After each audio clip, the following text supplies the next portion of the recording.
Raw snub. Is this the real reason Boris and Carrie will only have one night with the Queen? The Prime Minister and his partner were due to spend 3 nights enjoying royal hospitality at the Queen's Balmoral estate in Scotland over the weekend, a trip made each summer by the Prime Minister would have seen Boris Johnson and Carrie's first. However, it was reported on Friday that Her Majesty would only be graced by the Prime Minister's presence for only one night.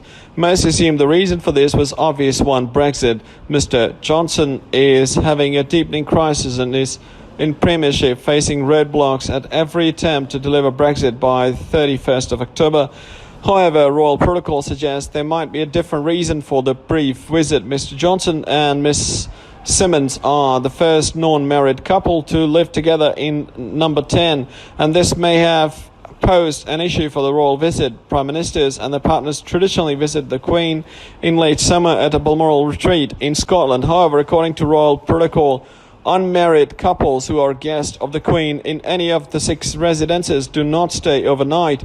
The Victorian rule was even applied to Meghan Markle and Prince Harry when they visited the Queen over Christmas in 2017. Despite being engaged, Meghan and Harry stayed nearby at Anmer Hall until 2018, when they were allowed to sleep at Sandringham as a married couple. In an attempt to get around the marital status of Mr. Johnson and Miss Simmons, royal staff considered a possible few work rounds.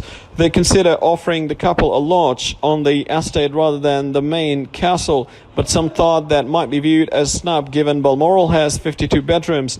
Presently, the Queen has a number of other members of the royal family staying at Balmoral and may have suggested a shorter trip solve the problem. This way the couple can be offered a cottage without being snubbed, and the Queen isn't forced to abandon her traditions. Despite the brief trip, Mr. Johnson and Miss Simmons will be treated to a lavish dinner on Friday evening. Conversation around the dinner table will be inevitably fall to Brexit, while what is disclosed will remain in the strictest confidence. The Queen was recently dragged into the Brexit debate when Mr. Johnson requested she prorogue Parliament to allow a Queen's speech and a new sitting of Parliament. The move, approved by traditionally a political Queen, prompted widespread outrage and mutiny in Mr. Johnson's own party.